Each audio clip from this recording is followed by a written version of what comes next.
I'm John and she's Kate, and this is Plus 8 on Block. If you guys can leave a like on this video, it helps out what we're doing tremendously. But we have big news today. We have Bison, Terry Bogard, Mai, and Elena all coming back, and Bison may be coming back much sooner than people anticipated. His official release date here is summer of 2024. Is he going to be here before EVO? Ooh. Is it going to be after EVO? This is a big time character coming back. Kate, what did you think about Bison arriving? Unbelievable stuff. I did not expect Bison on the possible landscape of characters to make it back, especially, he's been wiped out of the Street Fighter series, but his hat is on the chair in the Broken Laboratory from, the most recent DLC, who's Ed. Oh man, so excited to see some psycho power and everything belonging to the dictator back on the screen. Yeah, he's got psycho power apparently coming right out of his face. Mm-hmm. He's got those long white strands of hair, which actually a little bit of a call back there to is one of the Street Fighter 4 outfits, right? Where he had kind of like longer hair that people weren't used to. And then he's covered up by like a cloth and whatnot now. And so he died in the last game, which should partially explain his new appearance. But he's apparently been revived as this is what Bison is known for, right? He's never dead for long. Resurrection. Yes, shouts to Gil. And we should get an update on Shadaloo here, how that organization is faring at this point in the timeline, because this is basically 10 years after the event of Street Fighter 3 Third Strike, about 10 years. And Bison, fully defeated in that game, and so Shadaloo's fallen on hard times, so we might even get some updates here with Vega, Sagat, and Balrog, at least to some degree. Maybe not so much Sagat, because he's kind of out of Shadaloo at this point, but it would be exciting to hear a little bit more about what these other characters are doing. Especially, Bison being such a staple since 92. So many years with this very strong standing character, and I can't wait to see what his new moveset enhanced is going to be in Street Fighter 6. Yeah, it actually looks like he does kind of like the Psycho Axe that he had in Street Fighter 5 and this little gameplay trailer and stuff that he had there. So maybe that's coming back. It looks like he actually he destroys the Psycho Drive, which is one of the main things that gets his power and revives him and other things like that. So basically, as he's being revived, he's basically destroying the stuff around him, doing the classic bad guy thing. I've arrived. Let me destroy everything around me that everyone used to revive me. Basically, right? That's like the classic. But as you mentioned, we saw with Ed's new stage at the Ruin Lab that Bison's hat was there. Yes. That was very much a foreshadowing here. And the foreshadowing actually bleeds in very heavily to what we saw here with Mai and with Terry Bogard, because Nakayama had been actually EVO 2022, where you and I were at, they'd actually had a bunch of artwork there with SNK and Capcom doing crossover stuff. Yes. And then Nakayama had been actually tweeting out a bunch of sketches and other things that he had done with the SNK characters being featured in there. So this is a huge step here for the Street Fighter franchise, as they've done crossovers, they've done other things, but they have not brought in a guest character from another franchise, like a fighting game franchise like this, that we've ever seen before. And not only did they brought in two of the biggest here, so much overlap. How did the new character strike you, Kate? Terry Bogard, once again, another solid core character to, Fatal Fury, a KOF of 1991.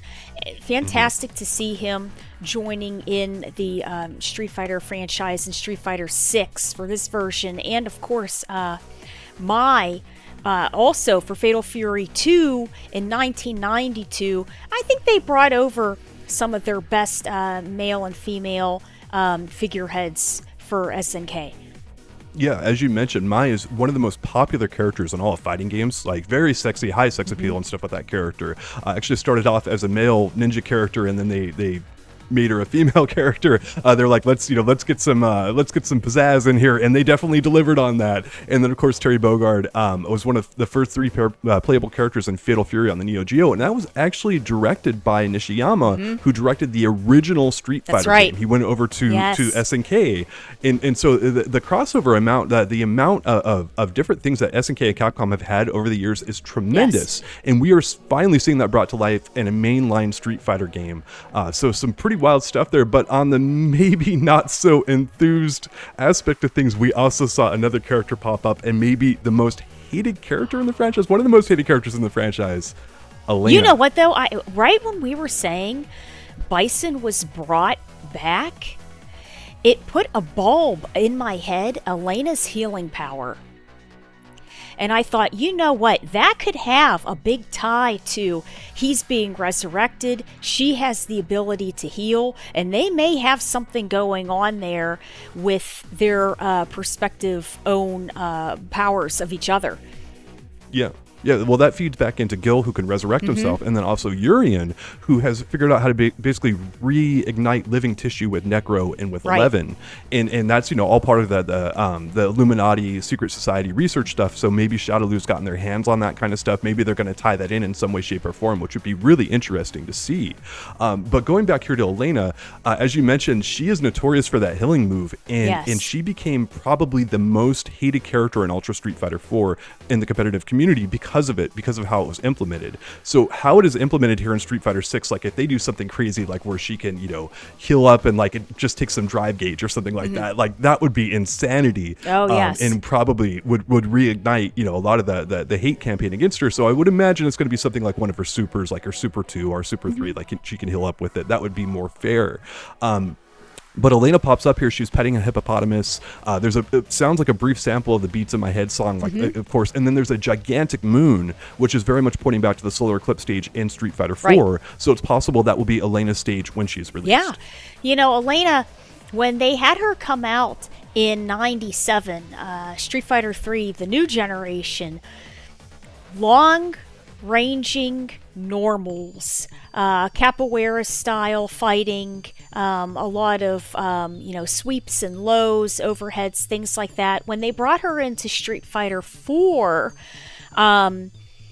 she was interesting to deal with. I remember Justin Wong and Chris G playing very strong Elenas, and they would pick you away, then they would head off to the opposite corner of the screen and then start healing, and you'd go, oh man, and then you're chasing her down, and then the next thing you know, you get popped because you're dashing in too much into something dangerous. So yeah, but very, very interesting to see what her additional and adjusted moveset will be in this new version, Street Fighter 6. Yeah, as you mentioned in a prior video, her long limbs, I should say, are very difficult to deal with for some cast members, and so she's really able to do that hit and run strategy very effectively. Got good mobility and other stuff, and so it can be very frustrating to deal with. And so it's going to be interesting how she pops up here in the spring of 2025. We've got a little ways to go here before she's going to be out, and Capcom's got a good amount of time to balance her, and we know that they listen to feedback and stuff in the community. So it is possible that she is not quite the terror that she was in this prior game that she was in 4. But one thing I do want to talk about here is the art style that's shown in the trailer is unlike the realistic depictions of the Street Fighter 6 characters that we've seen so far. Maybe it's just an homage to the prior, Street Fighter and Fatal Fury games. But how did this new art style sit with you, Kate, with the new trailer? I liked it. I thought initially it was more of the animated cartoon sort of version, and then we did get more into a little bit more of the 3D-ish graphic-y type of animation, and then of course the actual clips of the game and everything. It was very very interesting. I liked how they collaged it together. Yes. Yeah. It's I love the callback like that for Street Fighter, for me, and for Fatal Fury. Like it's always that anime manga style that we love so much. That like the realistic style's fine, but like that's where I really go with it. And it's not uncommon, not unheard of, I should say, for Capcom to evolve the user interface in these games. Like with Street Fighter 5, with Arcade Edition, they added the gold layouts into the game and made it more of a movie style production. So I think it's a little too early for a total user interface overhaul, because that's usually saved for like the super versions of games. That's usually a couple years in. However, this might be a hint that could be what comes in the future with these games, that they might be going back to a little bit more of an anime style and getting away from the realistic look that they basically debuted with. So it will be interesting to see how that shapes up. So getting into the trailer here a little bit, it opens up here with Luke and Jamie, and they're in the Buckler security building playing on an arcade cabinet, and then Terry and Mai break in. And that is such a perfect way to introduce guest characters, because if they're breaking into Street Fighter, like it's literal and metaphorical, it's like they're going right in there. And then M. Bison actually pops up very much in the Final Fight style, coming in just like Damned did in the original Final Fight game, and he appears on there and he's like, I've kidnapped Jessica and stuff like that. A little homage there and stuff to previous Capcom games. So I really enjoyed that aspect of the trailers. And also I want to talk a little bit about SNK Fighters finally coming into a Street Fighter game, this is something that a lot of the community has talked about, like with characters like C. Viper, that they're not a traditional Capcom fighting game character, and they play a lot like an SNK character, and now we finally have real legitimate SNK characters coming into the game. Yes. Okay, like what do you remember about C. Viper being added, and like kind of like how she was received initially in 4? C. Viper was definitely a different type of character in 4 in general. Her moveset involving, seismos, super jumps. She was very different and involved a lot of cancellations of her moves, but I think considering her moveset and how it has a bit of ties to the flair of Fatal Fury KOF, I think it'll do very well in the Street Fighter genre in general. Yeah. So we might see a lot more flash and a lot more pizzazz here with these two SNK characters coming in. Finally, after all these years of talking about it, we finally see an official crossover hit. And just to recap here, to put a bow on this, we've got M. Bison in the summer 2024 right around the corner. I can't believe it. Like season 2 right there, brand new DLC characters. Terry Bogard is going to be in the fall of this year. The Mai is going to be in winter of next year. And then lastly, we've got Elena in the spring of 2025. Very good. And speaking about KOF Fatal Fury so much, there is the new Fatal Fury game coming out, City of the Wolves, and it is also supposed to be released early 2025. All right, y'all, that's going to wrap us up for this episode of John and Kate Plus 8 on Block. Once again, please leave a comment below with your thoughts and leave a like on the video. We very much appreciate it, and we'll be back with you soon.